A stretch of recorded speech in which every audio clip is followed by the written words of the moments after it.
इन रोजी रोटी के कमाने वाले आचार्यों ने इन्हें सोचा तुम्हारी तो भी इतनी बूंदी बेइज्जती होगी, दुनिया के थूकेगी, तुमने के कहेगी, संस्कृत के ज्ञाता कवा और वेद तुमने पता भी कोई ना क्या लिखा है। तो इस कारण से इन्होंने हमारा वेद विरोध शुरू किया। पहले तो समाचार पत्रों में वाद प्रतिवाद हुआ, वो तो अच्छी बात थी, लेकिन ये झूठे इतने हैं। उसमें कहते थे कि जो रामपाल ने लिखा है कि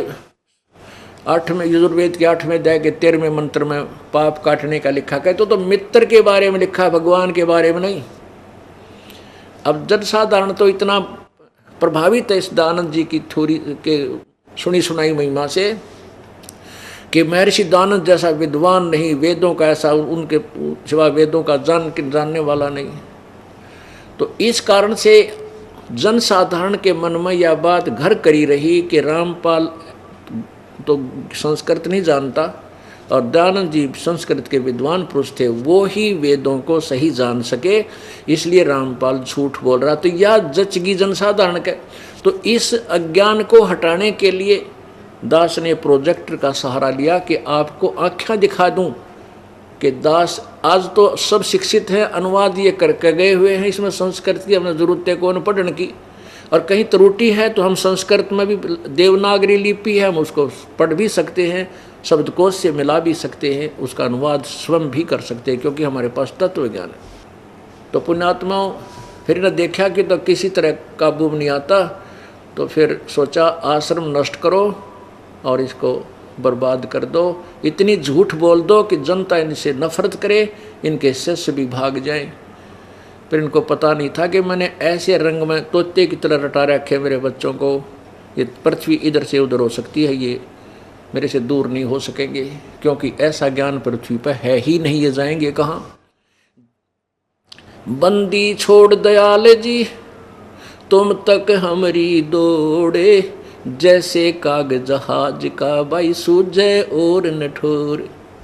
तो इस ज्ञान के समझने के बाद ऐसी दशा हो जाती है भक्तात्मा की कि जैसे समुद्री जहाज के अंदर काग बैठकर चले जाते थे कौवे बहुत दूर तक,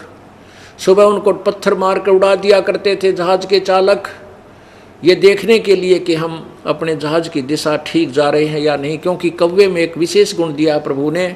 कि वो रात्रि के समय, शाम के समय जहाँ से चला था सारी रात चल करके आगे सुबह दिन के समय वो फिर उसी तरफ गति करता है, फ्लाई करता है जहाँ से वो चले थे। इससे वो अपनी दिशा का आइडिया लगा लेते थे जहाज के चालक कि हम ठीक चल रहे हैं, हमारा दिशा सूचक ठीक काम कर रहा है या नहीं। तो फिर उन्होंने जो कौवे को उड़ा दिया था अपनी दिशा चेक करने के लिए, वो कुछ देर तो उड़कर चल लेता है, फिर उसने देखता जहाँ देखा समुद्र ही समुद्र है, समुद्र ही पानी ही जल है, तो उसको कहीं और ठिकाना बैठने का दिखाई नहीं देता, वापस उस जहाज पर आकर ही वो बैठ जाता है। तो ऐसे परमात्मा कबीर जी कहते हैं कि जब आपको ये तत्व ज्ञान हो जाएगा, जब आपकी आत्मा से पुकार ये ऐसे निकलेगा कि हे बंदी छोड़ दयाल जी तुम लग हमरी दौड़, और जैसे काग जहाज का अब सूझे और निठोर।